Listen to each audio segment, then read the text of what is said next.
We are live. What's up? So happy Wednesday. We are talking about money today. Woohoo! Let's talk about money. Crazy, I know.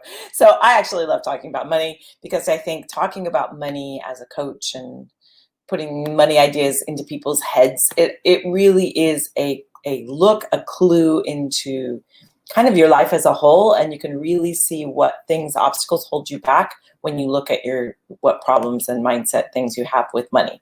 So I really believe that money is something that really can be a really interesting way to grow when you look at your view of money. It also, I know people that are really struggling about money. I know, with earning money, I know people that have millions of dollars and they struggle with different things, but they still have issues around the whole idea of money. Once you start making money, there's this fear that you're going to not be able to recreate it, or you'll start losing it, or then you'll have more people. If you make money and you start investing in things and you start, you have a business or something, you start hiring people, suddenly you're responsible for that person's income, and like it can cause a lot of stress and strain. So people think that once they have money, all of the worry ends. It just changes into something else because we're human. And that's what people do. We have an imagination, and sometimes it goes awry and goes into worry, because that's all worry is your imagination on overdrive, going down paths that we need to yank it over into a new lane, or ease it over is probably a better way to put it. Ease it over into a new lane so that we start to think about things in a different way. So we have been doing a series of trainings, and you put them together to create a roadmap for you for 2021. And that roadmap is starting with values, and then moving into SMART goals, and then moving into money. And then the last week, we're going to put it all together as we look at what is your superpower, so that you can start 2021 right out the gate. Like, here we go. It's going to be a great year. So I'm just going to dive into thinking about money, some of the things that you can do if you have angst about money. I had a coach who said this to me. He said, you're not looking at your money, being afraid to look in your bank account, being afraid to look at your systems of how you track money, whatever it is like telling the universe that you're not ready for more money.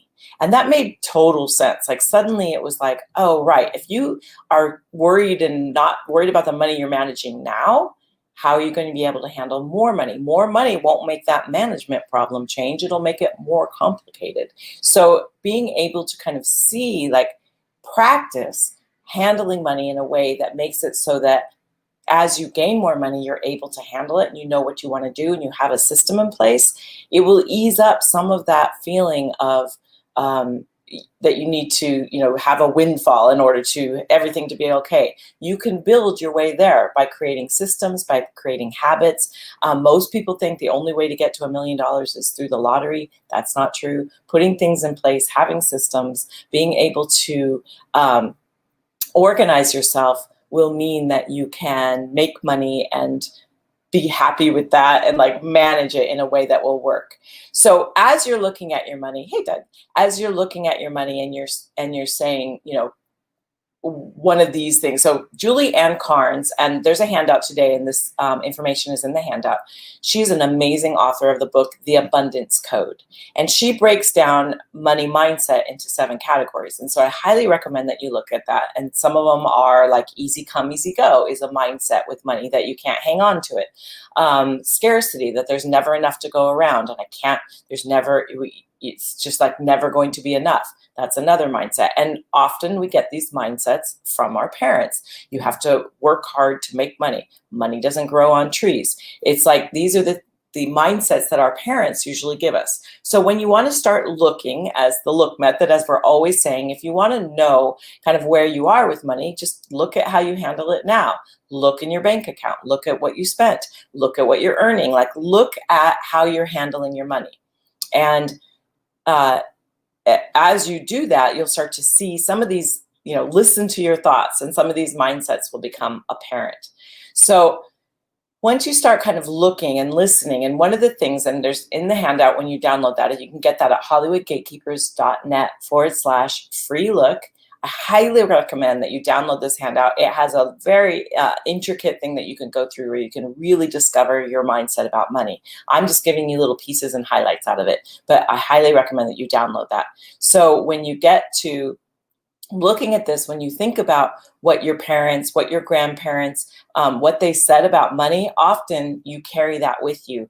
Or you watched your parents handle money in a certain way and you decided you weren't going to do it that way. And so you have the opposite of whatever their money issue is, but you've gone, the pendulum sometimes swings too far in the other direction.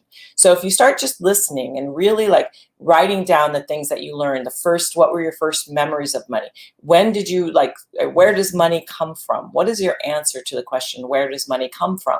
It's a really interesting thing to think about. Where does it come from? And where did your parents say it came from? Like, where did you learn? Did it come from hard work? Did it come from your customers? Did it come from an employer who's taking advantage of you? There's so many things that we put on where money comes from that rather than it just being an ultimate flow, we start to put all of these things on it. So, and if you're looking at your money comes from some employer that you're begrudging or not happy about, that attitude about your employer is not serving you. It's not helping anything. And I think sometimes we have this thing of I want to quit my job. I want to quit my day job. I want to, I'm not doing what I love. I'm not doing my passion. And we like to turn that on its head and have you think about that day job as being your first investor in your ultimate dream. So that day job or that, work that you're doing that you're not happy about is actually providing you the foundation so that you can move forward and do whatever you want, right? So be grateful for that job, the more gratitude you feel towards it. And the other thing is that we also recommend that you look at the origin story of wherever you work, because then you will find out why that particular company or whatever it is was created. Why did they create that position? There was a reason someone created the position that you are now doing at your job. And usually it comes from, even no matter how big the company is, it comes from some kind of service. We need to get this thing done in order to this. We need to provide this for this. Usually it has something to do with that. And sometimes when you know why you're working this job, it can really help kind of release some of that. And the more you can release that angst about your current job, the more it will open your mind up to new opportunities. And we often talk about opportunity ears, where you're always looking and listening for other opportunities. And when you are a reader, this is a big deal, looking for opportunities. You'll constantly be meeting new people.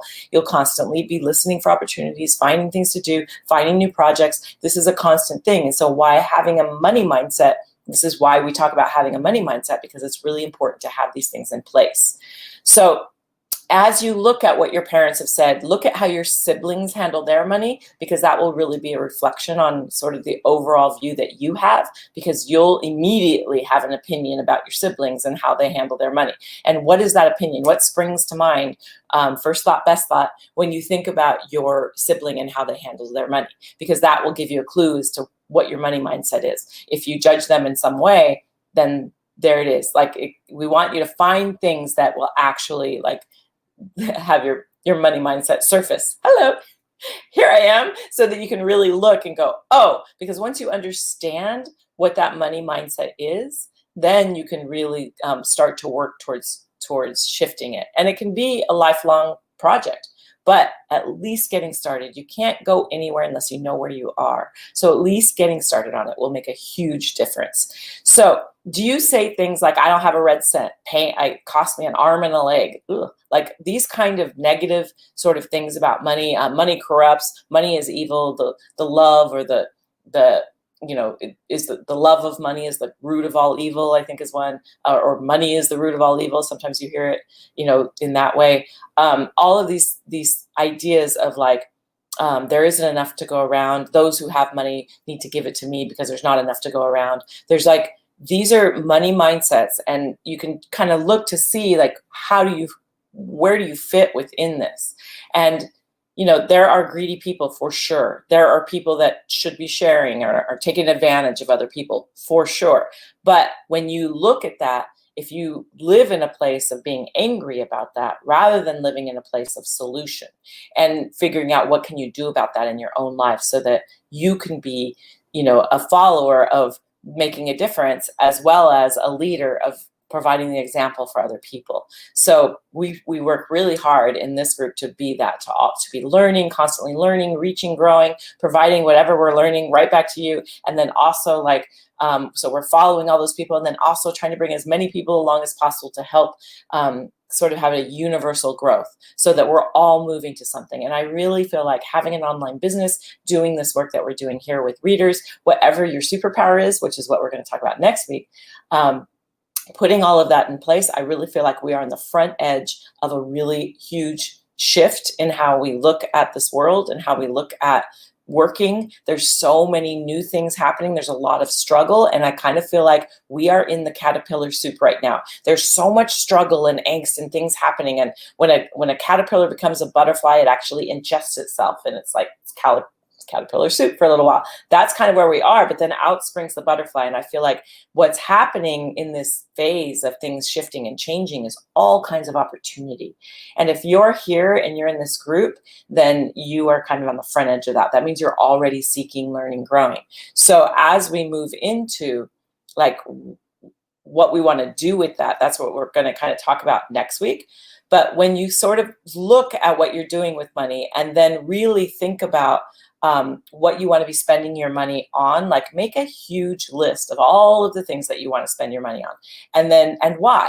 So I want to buy this house. Why? Because it does this. Why? Because it does this. Like keep going down that path. I want to get a new car. Why? I want to donate to a charity. Why? I want to start my own nonprofit. Why? I want to help out so-and-so. Why? Like ask yourself why you want to do these things. Get to the very end of that and then ask, now what are you going to do? So let's say you have a big windfall of money and you spend all that money and you buy all these things and you help all these people and you start the nonprofit and you do the thing, whatever it might be that you want to do. Then what are you going to do? And what is the feeling that you have after doing that?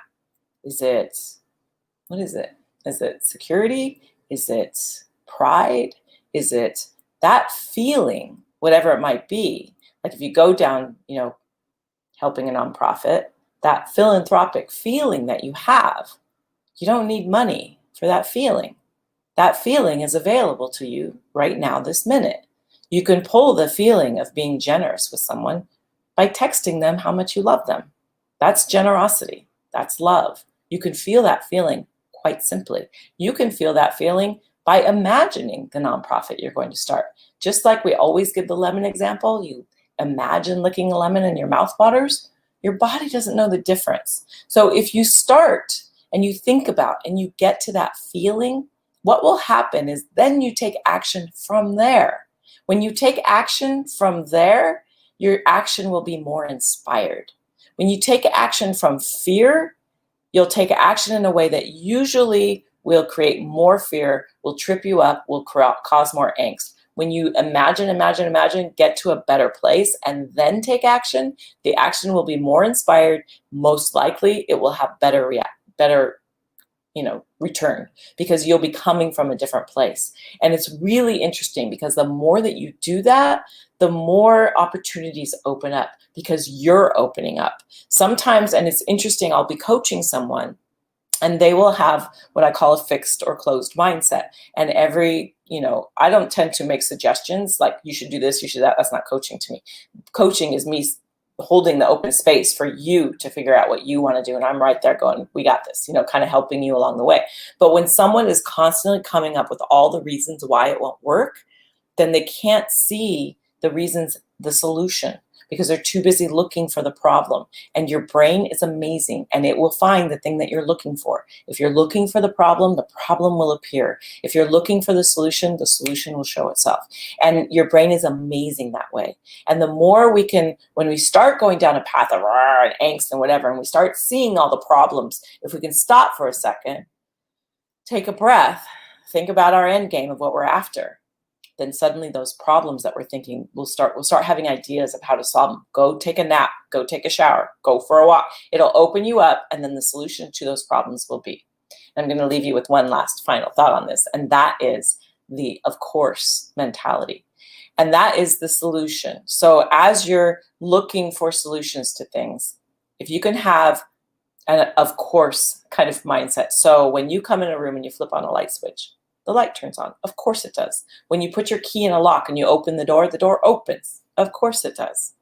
You have this, it doesn't surprise you. You don't walk, every time you open a door, you don't go, oh my gosh, the door opened. Now it might when you're building something and the first time you use it, it's like, oh my gosh, I did it. It works, right? You have this like moment of like, it works. It's awesome. But then you sort of expect it to work after that, right? The more that you can approach everything like that, approach that, of course this thing worked and it made money. Of course it did. Of course I got the job that I wanted because of course I did. The more that you can come from this even place, and then on the flip side of that, when something happens that's really good and you get the big promotion and you get the job and you get the client that you want and you make a lot of money, that you're not surprised, that it's not like, oh my gosh, I can't believe it, I'm so lucky. Even though those are positive thoughts, they're coming from a place of disbelief that it's possible. If you're so surprised that you won something and you're so surprised that you got a promotion and so, oh, how did this happen? Where that's coming from is a place of lack, that you didn't believe it could happen. So, and of course we want to like enjoy surprises and enjoy good things that happen. I don't want to like have everything not be like, oh no, I knew that was going to happen. Of course, you want to be like, this is exciting. This is cool. I'm excited about this. Of course it happened and we're going to make more out of this. This is going to be amazing. The more that you can come from there, the more things will open up because you're opening up and you're reaching. And the more you reach and the less you shut down, the more money you will make and the more easily your life will flow. So take this handout, go through each section. There's a whole nother section about how much money have you earned in your lifetime. And when you think about how much money have you earned all through your whole lifetime, what if you were to take that amount of money and just get it today? How would you manage that money? Because you've already proven the of course of that. You've made all that money in whatever job that you've had in your life, however much money you've spent on things. Like look at over your lifetime, how much money have you spent? How much money have you earned? That amount of money you have proved that you can handle. So let's make that amount of money again in a shorter period of time. You can do that. You've already proved that it's possible. There isn't of course of that. Of course you can. You already did it. So as you look at that, this is an amazing way to kind of turn your head on how you can make money, what money can mean for you. What does it mean? What is the value that's behind it? And when you do those questions and ask why, that will lead you to the value that's underneath your desire of anything financial. So, and then that comes back to our first lesson of like, if security is your belief, if being philanthropic and generous is the belief that you get to, the value that you want to live by, start living by that value right now. So next time we will be talking about your superpower. We will figure out what your superpower is. I'll help you guide you to that. And then by applying the values and the goals and your money mindset to your superpower, 2021 is going to be spectacular. Cool? All right, you guys, have a beautiful, lovely holiday. And we will see you back for the last training on this series of building your 2021 roadmap. All right, you guys, we will talk to you soon.